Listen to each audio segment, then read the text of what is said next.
আর অন্যদিকে বারবার সেনার শৌর্যকে অপমান করে তৃণমূল কংগ্রেস। তার নজির সামনে আসছে। সেনা 3 বাহিনীর বীরত্বকে স্বীকার করেছে গোটা দেশ, দুনিয়া, বিশ্ব। সেখানে সেনার বীরত্বকে খাটো করার আপ্রাণ চেষ্টা করে গেলেন তৃণমূল সাংসদ কল্যাণ ব্যানার্জি। শ্রীরামপুরের তৃণমূল সাংসদ আইনজীবী কল্যাণ ব্যানার্জি ভারতীয় সেনার বীরত্ব, শৌর্যকে অস্বীকার করার চেষ্টা বারবার তৃণমূলের বিভিন্ন স্তরে। এই ব্যাখ্যা বিশ্বের দরবারে সেনার হয়ে ব্যাট ধরেছিলেন তৃণমূল সাংসদ অভিষেক বন্দ্যোপাধ্যায়। তারপরেও দেশের মাটিতে দাঁড়িয়ে সেনার বিরুদ্ধচারণ করছেন তৃণমূল সাংসদ। কি বলেছেন দেখুন। বিএসএফ সিআইএসএফ এর গাফিলতির জন্য আজকে 26 জনের প্রাণ হারিয়েছে এবং 4 জন টেররিস্ট হাঁটতে পাকিস্তান চলে গেল। আর আমাদের বিএসএফ সিআইএসএফ জওয়ানরা বসে দেখলো। অপোজিশনের ইডি সিবিআই লেখার জন্য অজিত গোপাল খুব দক্ষ, আর পাকিস্তান থেকে এসে এখন গুলি করে মেরে দিয়ে যায়, তখন অজিত গোপাল একদম স্তব্ধ। এই তো আমাদের ইন্টেলিজেন্স ডিপার্টমেন্ট। আর আমরা এই মুহূর্তে বিজেপি নেতা শিশির বাজোরিয়ার সঙ্গে কথা বলবো। শিশির বাবু, গতকাল থেকে গোটা দেশের মানুষ একদিকে পেহেলগাম হামলার পাল্টা প্রত্যাঘাত অপারেশন সিন্দুর, আর গতকাল অপারেশন মহাদেবের মাধ্যমে যারা মূল জঙ্গি তার মধ্যে অন্যতম সুলেমানকে খতম করেছে ভারতীয় সেনা। কিন্তু কল্যাণ ব্যানার্জি ভারতীয় সেনা সেই শৌর্য বীরত্বকে অপমান করছেন সংসদে দাঁড়িয়ে। আর ওই দলেরই সর্বভারতীয় সাধারণ সম্পাদক অভিষেক বন্দ্যোপাধ্যায় গোটা বিশ্বে প্রচার করেছেন যে অপারেশন সিন্দুরের সাফল্য। কি বলবেন? আমাদের পুরো দেশের জাতীয় দুর্ভাগ্য, কল্যাণ ব্যানার্জির মতন একজন সাংসদ নির্বাচিত হয়ে এসেছে। উনি এটা প্রথমবার এই ধরনের কথা বলেনি।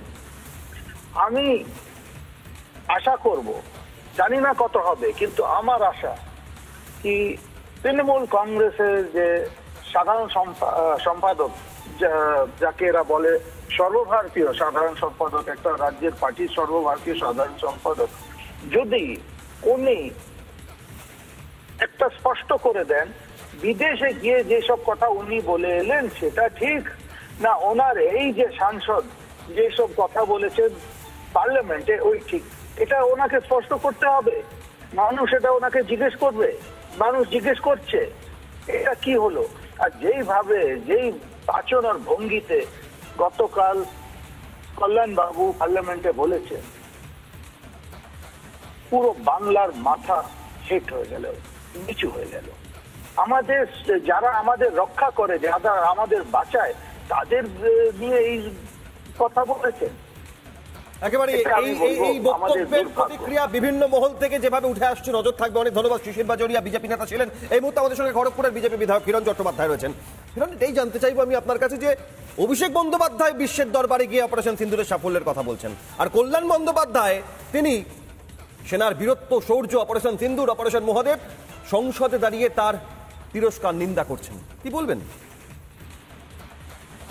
দেখুন, এই যে আমাদের সাংসদ সংসদ ভবনে এরকম ভাবে সভা চলাকালীন বলছেন আজাদ কাশ্মীরের দাবি, এটা শুধু একটা বিভ্রান্তিকর নয়, এটা পাকিস্তানের একটা প্রোপাগান্ডার প্রতিধ্বনি। এবং আমরা ভারতীয় জনতা পার্টি নয়, আমরা পুরো ভারতবাসী হিসাবে তীব্র প্রতিবাদ জানাচ্ছি। এবং আমি একজন বিধায়ক হিসাবে দাবি করছি যে এই দেশবিরোধী বক্তব্য যেন সংসদের রেকর্ড থেকে অবিলম্বে এক্সপাঞ্জ করা হয়। আপনি যাদবপুরে দেখবেন যে যাদবপুরের দেওয়ালেতে কিছু ওই মার্ক্সবাদী, কিছু ওই বিদেশি ছেলেমেয়েরা, আমাদের ভারতীয় বা যারা বিদেশি নীতি ফলো করে, তারা আজাদ কাশ্মীর বলে একটা পুরো দেওয়ালে দেখবেন প্রচুর লেখা ছিল, স্লোগান লেখা থাকতো। এখন তারা পর্যন্ত ভয় পেয়ে সেই স্লোগানগুলোকে মুছে দিয়ে ওখানে চুনকালি করে দিয়েছে। দেখুন, ওই দেওয়ালটাতে আজাদ কাশ্মীর আর লেখা নেই।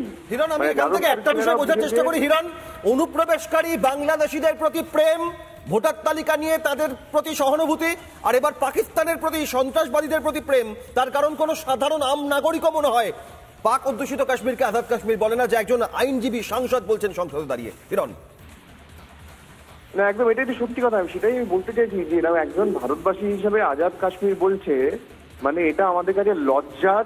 এটা আমার আমরা ভারতবাসী হিসাবে এটা তীব্র প্রতিবাদ জানাচ্ছি। এবং সংসদ ভবনেতে আমাদের যিনি স্পিকার আছেন, তার এটার বিরুদ্ধে শাস্তি দেওয়া উচিত একজন সাংসদকে। তিনি এই কথাটা বলছেন কি করে ভারতবর্ষের সংসদে থেকে, ভবনে থেকে, লোকসভা চলাকালীন আজাদ কাশ্মীরি শব্দটা উনি কি করে ব্যবহার করছেন, সেদিন আপনাকে বললাম যে যাদবপুরের স্টুডেন্টরা লিখেছিল সেটা তারা পর্যন্ত সেখানে মুছে দিয়েছে, মানে যাদবপুরের ছেলেদেরও পর্যন্ত এখন বোধোদয় হয়েছে। আর একজন সাংসদের এবং যিনি সুপ্রিম কোর্টে পর্যন্ত প্র্যাকটিস করেন, একজন লয়ার, তিনি কি করে বলতে পারেন, কোন লজ্জায় বলতে পারেন এবং কত বড় স্পর্ধা হলে এই কথাটা বলতে পারেন? একেবারে এর পরবর্তী পদক্ষেপ কি হয় সংসদে দাঁড়িয়ে এই মন্তব্যের প্রেক্ষিতে আমাদের নজর থাকবে। অনেক ধন্যবাদ। খড়গপুরের বিজেপি বিধায়ক হিরণ চট্টোপাধ্যায় ছিলেন ফোনে। এই মুহূর্তে আমাদের সঙ্গে শিলিগুড়ির বিধায়ক শঙ্কর ঘোষ রয়েছেন। আজাদ কাশ্মীর বলছেন কল্যাণ বন্দ্যোপাধ্যায়, বাংলাদেশি অনুপ্রবেশকারী রোহিঙ্গাদের প্রতি প্রেম, আর এবার পাকিস্তানি সন্ত্রাসবাদীদের প্রতি প্রেম। কারণ কোনো আম নাগরিক পর্যন্ত এই পাক অধ্যুষিত কাশ্মীরকে আজাদ কাশ্মীর বলেন না ভারতবাসী। কল্যাণ বন্দ্যোপাধ্যায় বলছেন। শঙ্করবাবু, দেখুন, সংসদের বুকে দাঁড়িয়ে পশ্চিমবঙ্গের যারা প্রতিনিধিত্ব করেন তার মধ্যে শাসক দলের প্রতিনিধিত্বকারী হিসেবে কল্যাণবাবু তার একটা নিজস্ব উচ্চতা তৈরি করেছেন। দেশকে নিয়ে, দেশের সেনাবাহিনীকে ব্যঙ্গ করা, তার দল যে সুরে পাকিস্তানের বন্ধু হিসেবে ভারতবর্ষের অভ্যন্তরে থেকে ভারতবর্ষকে দুর্বল করবার চেষ্টা, এই সবটা মিলেই তৃণমূল।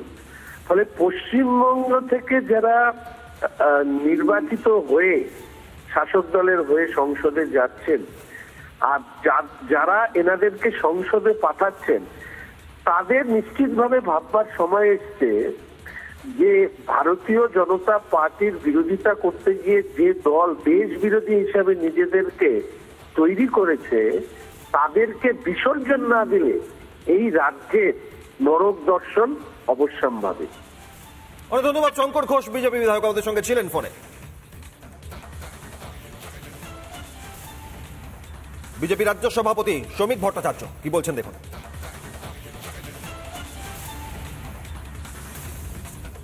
আমি যদি ভুল বলে থাকি আমায় কেউ সংশোধন করে দেবেন। ভারতবর্ষের কোন নেতা, কোন দলের নেতা, কংগ্রেস হোক কিংবা সমাজবাদী পার্টি হোক, এই জনসংঘের সময় থেকে শুরু করে আজ পর্যন্ত কোন কমিউনিস্ট পার্টির নেতাও কোনোদিন এই শব্দবন্ধ ব্যবহার করেননি। পাক অধিকৃত কাশ্মীরের মানুষের প্রতি তৃণমূল কংগ্রেসের ভালোবাসাটা আসলে ভালোবাসাই নয়, কষাইয়ের মুরগি পোষা। এটা আজকে কল্যাণ বন্দ্যোপাধ্যায়ের মুখ থেকে বেরিয়ে এসেছে যে আজাদ কাশ্মীর।